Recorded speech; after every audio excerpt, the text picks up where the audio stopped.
everyone, welcome back to my YouTube channel Sumitra English Tutorial.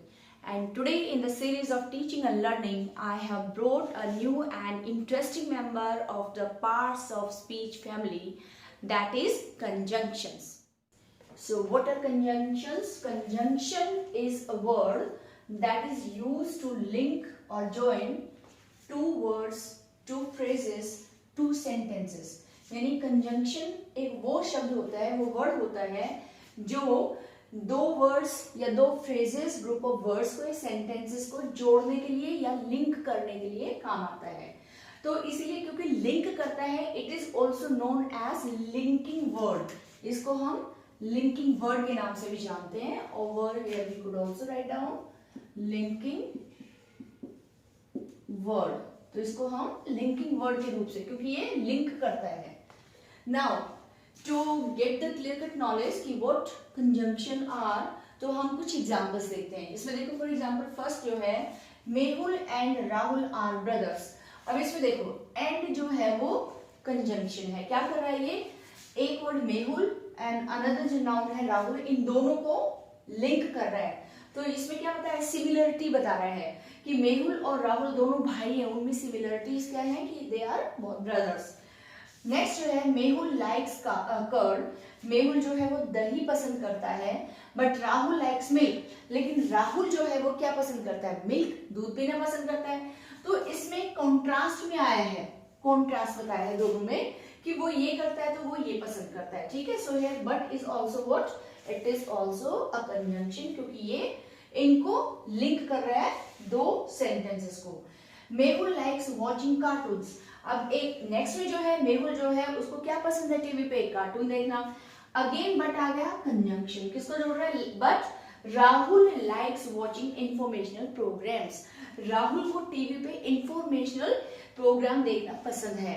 तो ये again contrast है कि दोनों की जो लाइक्स है वो सेम नहीं है, डिफर करती है। तो कॉन्ट्रास्ट आ गया, तुलनात्मक कंपैरेटिव एक फॉर्म में बता दिए। ठीक है, सो this way I think you have understood what we mean by conjunction. तो ये conjunction है। Now let's discuss about the kinds of conjunctions. तो conjunctions को वैसे वही है कि अलग अलग उससे डिवाइड किया हुआ है, but commonly it is divided into 3 parts. तो फर्स्ट जो है, या हम ये कह सकते हैं conjunctions के कितने चिल्ड्रन हैं? It has 3 children. First one is coordinating conjunctions, second one is subordinative conjunctions and third one is correlative conjunctions. तो आपको ये नेम जो है you have to remember this one. तो कोऑर्डिनेटिंग कंजंक्शंस जो होते हैं वो कौन से होते हैं? कोऑर्डिनेट कंजंक्शंस वो होते हैं जो दो इक्वल स्टेटस के वर्ड्स या फ्रेजेस या सेंटेंसेस को ज्वाइन करते हैं, लिंक करते हैं। मींस इट जॉइंस टू और more equal elements of words and phrase और सेंटेंसेस। तो will know this by taking the examples. Now come to the second one, subordinative conjunctions कौन से होते हैं? सबॉर्डिनेट का मीनिंग जैसे कि मैं पहले भी बता चुकी हूँ, हेल्पिंग मीन्स जो हेल्प करता है। तो सबॉर्डिनेटिव कंजंक्शंस होते हैं that joins one independent and another dependent clause. अब ये मैं आपको अभी इसी में से बताती हूँ कि इंडिपेंडेंट क्लोज कौन सी होती है, डिपेंडेंट क्लोज कौन सी होती है। ठीक है, मीन्स ये इक्वल स्टेटस वाले उसको ज्वाइन नहीं करता है, उससे बिल्कुल ऑपोजिट है। या फिर हम ये बोल सकते हैं कि जो सबॉर्डिनेटिंग जो कंजंक्शंस होते हैं, there is a relation of cause and effect और कंट्रास्ट। यानी there is a cause effect relationship and contrast होता है। कोई कारण होता है, उस कारण की वजह से कोई इफेक्ट पड़ता है।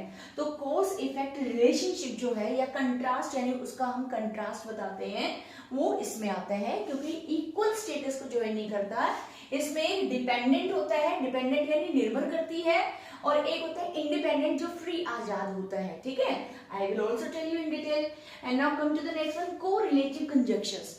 कोरिलेटिव कंजंक्शंस की एक आपको जो है वो पहचान रखनी है, वो क्या है कि ये हमेशा पेयर्स में आती है। पेयर्स यानी जैसे बोलते हैं ना आइदर और नाइदर नोर, इसको ईदर और या नीदर और नोर भी बोलते हैं।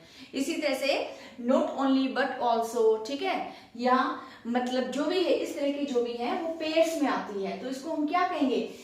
कोरिलेटिव कंजंक्शन जो है it connects two balanced words और फ्रेजेस। इसके अंदर जो कंजंक्शंस आएंगे वो बैलेंस्ड उन चीजों को ही ज्वाइन करते हैं और दो के उसमें आते हैं। ठीक है, या फिर हम कह सकते हैं इट इंक्लूड्स पेयर्स, मतलब इसके अंदर पेयर में आता है, एक कोई कनेक्ट नहीं होगा इसमें, अगर means not only but also, तो ऐसे ये पेयर में आएंगे, ठीक है। और it includes pairs that give equal importance to words and phrases, इसमें भी इक्वल इंपॉर्टेंस आएगा, लेकिन इसमें अब देखो आपको एक कोऑर्डिनेटिंग कंजक्शंस में क्या है, ये पेयर में यूज नहीं होते लेकिन इक्वल स्टेटस को ज्वाइन करते हैं। But come to the third one, correlative जो है वो इकट्ठे यानी ज्वाइंट्स में से पेयर में आते हैं और इक्वल स्टेटस देते हैं सभी वर्ड्स को। तो इनकी एक जो सिमिलरिटी है कोऑर्डिनेटिंग की और कोरिलेटिव की, वो ये है कि ये किसी भी टू या मोर देन टू जो है उसको इक्वल इंपॉर्टेंस देते हैं, उस वर्ड या उस सेंटेंस या उसको जिसको ये ज्वाइन करते हैं, ठीक है। लेकिन एक डिफरेंस क्या है, इसमें सिंगल कंजक्शन यूज होगा लेकिन इसमें डबल, ये पेयर में यूज होता है। तो ये आपको क्लियर हो गया होगा, ठीक है। And about this one I will tell you, ये बिल्कुल डिफरेंट है, इसमें इक्वल स्टेटस नहीं है, ये डिफरेंस आता है। दूसरे ये कॉज इफेक्ट रिलेशनशिप के ऊपर बेस्ड होता है, मीन्स अगर हमने कोई कारण है उसकी वजह से हमने कोई काम किया तो उसका इफेक्ट क्या पड़ा, या फिर कंट्रास्ट होता है। Is it clear up to here? Now coordinating conjunctions के बारे में हमने इनके बारे में जाना कि कोऑर्डिनेटिंग कंजक्शंस कौन से होते हैं, जो दो वर्ड्स या दो फ्रेजेस के बीच में तालमेल बिठाते हैं, ठीक है। तो इनमें कौन कौन से आते हैं normally, for, and, nor, but, और, येट एंड सो, ऑलमोस्ट ये आते हैं। अब देखो इसकी एक आपको बड़ा इंटरेस्टिंग सा बताती हूँ मैं। फॉर का हम लेंगे यहाँ पे एफ, एंड का लेंगे ए, एन का लेंगे एन, बी का लेंगे बी, और का लेंगे ओ, येट का लेंगे वाई, और सो का लेंगे यस। तो क्या बना, कितना सिंपल ट्रिक है कोऑर्डिनेटिंग कंजक्शंस को जानने का। फैन बॉयज है ना इंटरेस्टिंग। तो क्या है, fan boys, F for for, A for and for nor, B for but, O for or, Y for yet and S for so। तो इसको याद रखने का एक बहुत ही बढ़िया तरीका है fan boys. Clear? Now see the example, some of the example. तो फॉर जो है वो किसी कॉज के लिए आता है, एंड जो है वो उसको एडिंग के लिए आता है, जोड़ता है, और इसी तरह से नोर नेगेशन में आता है, बट जो है बट और येट दोनों ही कॉन्ट्रास्ट में आते हैं, ठीक है। इसी तरह से और सो इनका भी अपना अपना है। देखो एग्जाम्पल देखिए, he was upset yet he didn't show it, यानी वो अपसेट था, थोड़ा सा परेशान था, येट फिर भी उसने ये दिखाया नहीं, यानी वो जो भी था मेंटली थोड़ा सा अपसेट था, but he did not show it, उसने yet he did not show it. तो येट जो है वो कंट्रास्ट में आया है कि जो उसका सिचुएशन था उसके जस्ट ऑपोजिट कंट्रास्ट में उसने बिहेव किया। सेकंड है, तो यहाँ पे येट जो है वो क्या है, दो उनके बीच में तालमेल बिठा रहे हैं। सेकंड जो है डू गुड एंड फॉरगेट, अच्छा करो और भूल जाओ, है ना, नेकी कर दरिया में डाल वाली बात आ गई। तो इसमें क्या गया, डू गुड एंड फॉरगेट, ठीक है। तो गुड और फॉरगेट भूल जाओ, मतलब एक तरह से ये क्या है, एंड, तो उसको भी दिखाया। I am ill but he is well, मैं बीमार हूं लेकिन वो मतलब सही है, तो बट जो है ये भी कॉन्ट्रास्ट को शो कर रहा है। तो it's very easy, if you remember only these fan boys you will have all these almost जो main हमारे जो coordinating conjunctions है वो आपके mind में रहेंगे, and these are the examples। okay, now come to the subordinative conjunctions। तो subordinating का मीनिंग क्या होता है, हेल्पिंग करना, या एक होता है जो अपने अंडर होता है, यानी एक को इंपोर्टेंस ज्यादा देना, एक को इंपोर्टेंस कम देना। अब देखो इसमें कौन कौन से हैं, एक मिनट, बिकॉज, सिंस, एज, दो, while, before, after, when, etc। ये एक्चुअली आपको बताऊंगी मैं, एक और वीडियो बनाऊंगी, ये कंडीशनल सेंटेंसेस में भी यूज होते हैं, ठीक है। तो इसमें क्या होता है, सबऑर्डिनेटिव कंजक्शंस में, as if you see the example, when he goes to market, जब वो मार्केट जाएगा, he will buy a pen for you, तो वो तुम्हारे लिए एक पेन खरीद के लाएगा, ठीक है। तो यहाँ पे क्या है, एक कंडीशन सी आ गई, जैसे when जो है, ये जो है इट इज व्हाट, ये जो है when यहाँ पे जो है वो सबऑर्डिनेटिव कंजंक्शंस है, and it has come means in the beginning of the sentence में, तो ये जरूरी नहीं है कि सबऑर्डिनेटिंग जो कंजंक्शंस हैं वो बीच में मिडिल ऑफ द सेंटेंस में ही आए। जैसे ये मिडिल ऑफ द सेंटेंस में आते हैं, नॉर्मली ये भी मिडिल ऑफ द सेंटेंस में आते हैं, बट इनका जरूरी नहीं है। इनका मेन क्या होता है, यहाँ पे मैं आपको थोड़ा सा बताती हूँ। This we are done, so I can remove it just to make you understand कि क्या है। अब यहाँ देखो इस सेंटेंस को, when he goes to market, ठीक है, he will buy a pen for you. तो यहाँ पे हमने इस वन सेंटेंस को we can split into two parts. हम एक सेंटेंस को दो हिस्सों में डिवाइड कर सकते हैं। अब सपोज करो मैं एक लिखती हूँ यहाँ पे, इसी का लिख रही हूँ, when he goes to market, है ना। एक मैंने ये सेपरेटली लिखा सेंटेंस, इसको दो भागों में बांटा। दूसरा हिस्सा हो गया, ही will buy a pen for you, है ना।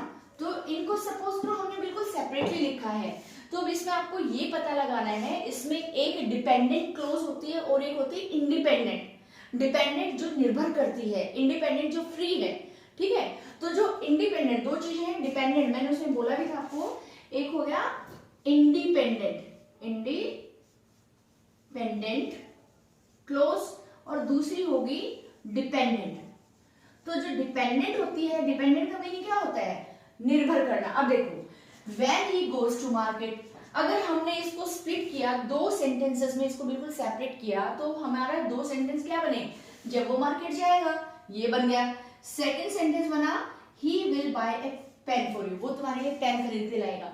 अगर हम इन दो सेंटेंसेस को देखें तो इन दोनों में से एक ऐसा क्लोज हो गया सेंटेंस होगा जो अपना कंप्लीट मीनिंग देगा, ठीक है, लेकिन दूसरा जो होगा उसका मीनिंग कंप्लीट नहीं निकलेगा। तो कौन सा है, सपोज करो when he goes to market, जब वो मार्केट जाएगा, और हम इसके आगे कुछ भी ना कहें तो क्या लगेगा, मिस विल गेट कंफ्यूज, हम कंफ्यूज हो जाएंगे कि क्या होगा, मार्केट जाएगा तो क्या होगा, मीन्स हमें तो नहीं पता।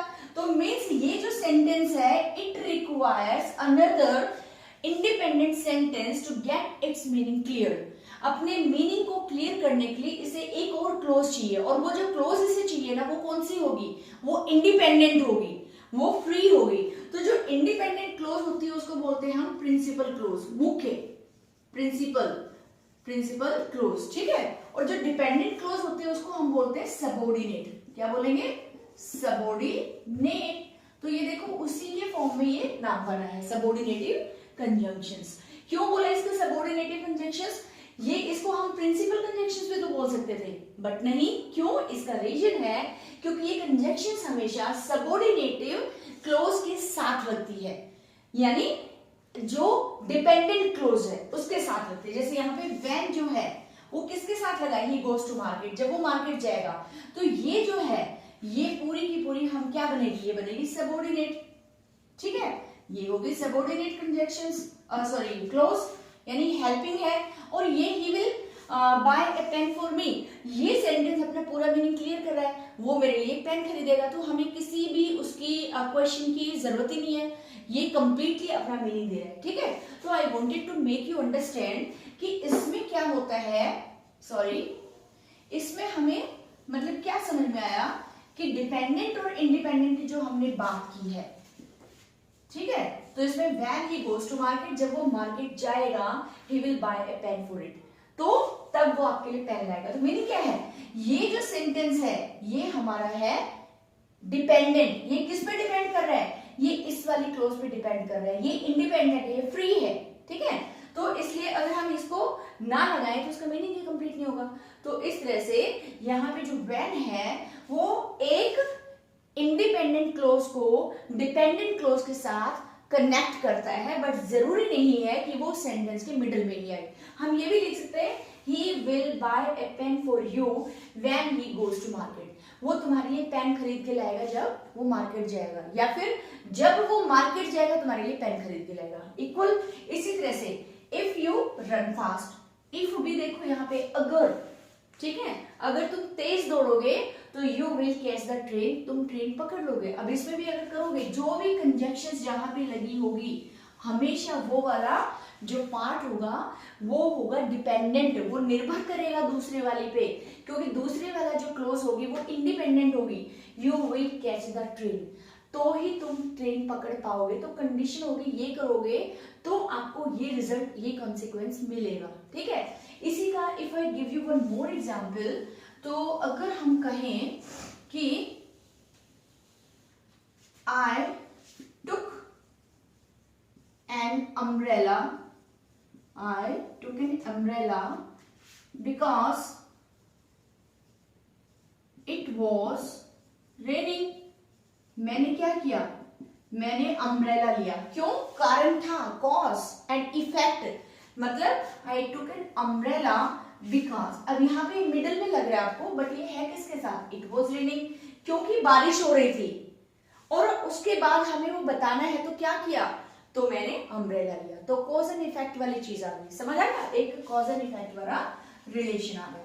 आई थिंक ये बहुत इंपॉर्टेंट है, सबऑर्डिनेटिव कंजंक्शन समझ में, it's very important, simple, it is also very simple, but इसको समझना बहुत जरूरी है। इसकी और भी एग्जाम्पल दे सकते हैं, जैसे इसमें एज और बिकॉज, इसका तो कारण में आ गया। इसी तरह से दो का अगर हम करें, दो मैंने शायद ये पहले भी दिया है, दो ही इज इंटेलिजेंट, है ना, दो ही इज इंटेलिजेंट, आगे हम कर सकते हैं he is not hard working, मैंने इसको थोड़ा सा चेंज कर दिया, माना, मतलब यहां सॉरी कॉमा आएगा, दो ही इज इंटेलिजेंट, इसमें ना ऑल्दो भी आता है, ऑल्दो भी हम यूज कर सकते हैं, बट जो ऑल्दो है वो आउटडेटेड हो गया है, मतलब that is not in the walk, अब वो फैशन में नहीं है, उसको हम इतना यूज नहीं करते, उसकी बजाय अब हम दो यूज करते हैं। ठीक है, मैं जबकि वो इंटेलिजेंट है लेकिन हार्ड वर्किंग नहीं है। कई बच्चे क्या होते हैं, उनका दिमाग बहुत तेज होता है, गॉड गिफ्टेड होते हैं, लेकिन लेजी होते हैं, मीन्स हार्ड वर्किंग नहीं होते। तो कंट्रास्ट में भी आ गया, ठीक है, इसमें दो कंट्रास्ट में आया है। ठीक है, in the same way before और आफ्टर जो है वो पास्ट परफेक्ट टेंस में नॉर्मली यूज होते हैं। अगर मैं ये करूं, the peon had rung the bell before I went, या reached करते हैं यहाँ पे, before I reached the school। ठीक है, मतलब the peon had rung the bell before I reached the school। तो ये क्या है, जो पियोन था वो बेल बजा चुका था उससे पहले कि मैं स्कूल पहुंचता। तो यहाँ पे क्या है, before I reach the school, इससे पहले कि मैं स्कूल पहुंचता तो क्या हुआ, मैं इस बेल बजा चुका था। ठीक है, तो इसी तरह से अगर हम इसको चेंज करें, कोई दूसरे sentence we can take after का भी, तो उसमें हम क्या कहेंगे, I reached school after the peon had rung the bell। तो इसी चीज को हमने, अगर हमने आफ्टर लगाया तो आफ्टर के बाद पास्ट परफेक्ट टेंस आया, मींस आफ्टर लगा, आफ्टर द पियोन हैड रंग द बेल, सॉरी, जब पियोन घंटी बजा चुका था तो व्हाट हैपेंड, उसके बाद ही मैं स्कूल हुआ, मतलब मैं स्कूल पहुंचा। तो समझ में आया, सबऑर्डिनेटिव conjunctions। Now come to the next one, correlative conjunctions। तो जैसे correlative क्या होता है, दो या दो से अधिक इक्वल स्टेटस के एलिमेंट्स को में तालमेल बिठाना या उनको जोड़ना। ठीक है, इसमें क्या था, इसमें किसी दो के बीच में, इसमें दो या दो से ज्यादा, तो इसीलिए जो है पेयर्स में होते हैं। तो इसमें कौन कौन से होते हैं, नॉर्मली बोथ एंड। ठीक है, इसी तरह से आइदर और, neither nor या either or neither nor भी बोलते हैं, not but, not only but also, and so many others are also। Now take the example, Rahul is either afraid or puzzled। अब देखो यहाँ राहुल की सिचुएशन को बताया है कि आउट ऑफ टू सिचुएशंस एक हो सकती है, क्या, राहुल या तो डरा हुआ है या वो पजल्ड है, वो कंफ्यूज्ड है। ठीक है, तो either or इसमें आया। इसी तरह से इसी को नेगेटिव में ले सकते थे, Rahul is neither afraid nor puzzled, ना ही तो वो डरा हुआ था ना ही पजल्ड था। इसी को नेगेटिव में भी ले सकते थे, नीदर नॉर में, और इधर और। Now come to the next one, though she is poor she is satisfied. अब यहाँ पे दो के साथ नॉर्मली येट लगता है, ठीक है। वो दो हमने वहां किया था, जो इसमें किया था, सॉरी इसमें किया था, वो सबऑर्डिनेटिव में क्या था, येट यूज नहीं था, but somewhere it also takes yet along with it, okay. तो दो she is poor yet she is satisfied, यद्यपि वो गरीब है बट फिर भी वो अपनी लाइफ से सेटिस्फाइड है, तो कंट्रास्ट में आ गया। In the same way he is not only a player but also a good student. Now let's have the exercise so that we may get the clear cut knowledge of conjunctions. So in this one I have written 10 sentences. First one is do what you like dash do not sell the car. तो you have to guess मेरे साथ साथ कि जो तुम चाहो करो, dash do not sell the car क्या आएगा, but do not sell the car। Contrast में आ रहा है कि जो तुम्हारा मन करे वो करते जाओ, but do not sell the car। Second one is give me my pen, sorry here it will pen, give me my pen, मुझे मेरा पेन दो, dash I will beat you। नहीं तो क्या होगा, give me my pen और I will beat you, या otherwise I will beat you, है ना, otherwise भी आ सकता है, otherwise नहीं तो मैं तुम्हारी पिटाई करूंगी, ठीक है। I am glad dash you like it, glad happy, I am glad मैं खुश हूँ, dash you like it कि ये तुम्हें पसंद आया, I am glad that you like it, okay। We had to go on Sunday dash there were no trains on Monday। तो क्या है, हमें संडे को जाना पड़ा एक दिन पहले, डैश क्योंकि there were no train on Monday, क्योंकि आने वाले दिन मंडे को कोई भी ट्रेन नहीं थी, ठीक है। तो क्या आएगा, we had to go on Sunday because, तो यहाँ पे क्या हो गया, रीजन, इसलिए हमें जाना पड़ा। ऑलवेज लॉक योर लॉकर, हमेशा अपने लॉकर को बंद करो, डैश यू लीव, अपने जाने से पहले, बिफोर, तो इसमें क्या गया, before you leave. So always lock your locker, sorry, your locker before you leave. Next is dash you or your brother has done it। अब यहाँ पे और है, तो और के साथ क्या आएगा, either, या तो तुमने या तुम्हारे भाई ने ये किया है, और ऐसे में क्या होता है, सिंगुलर हमारा हेल्पिंग वर्ब आएगा, तो इसमें क्या आएगा, either you or your brother has done it। Come to the next one, Sarita is so clever, यहाँ पे सो है तो सो के साथ क्या आएगा, सरिता इज सो क्लेवर दैट, है ना, that she grabbed everything from her sister. Grab होता है छीनना, कि वो इतनी चालाक है कि उसने अपनी सिस्टर से सब कुछ छीन लिया चालाकी में, तो सो एंड दैट पेयर्स में है, ठीक है। Next one, I don't care whether you read, whether के साथ और क्या आएगा, और। अब और दो के साथ आया, एक तो आया है either or, whether or, ठीक है। I don't care whether you read or play, मुझे कोई फर्क नहीं पड़ता तुम पढ़ो या खेलो, मुझे क्या है। Next, you cannot pass dash you work hard, तुम पास नहीं हो सकते जब तक कि तुम मेहनत नहीं कर लेते। अब इस वाले में नोट नहीं लगेगा, उसकी बजाय unless आ जाएगा, unless you work hard, ठीक है। as you sow dash shall you reap, as के साथ क्या आता है, sow, तो जैसा बोगे वैसा काटोगे। So this was all in this video, and you guys please keep watching my videos and keep learning with me. Thank you.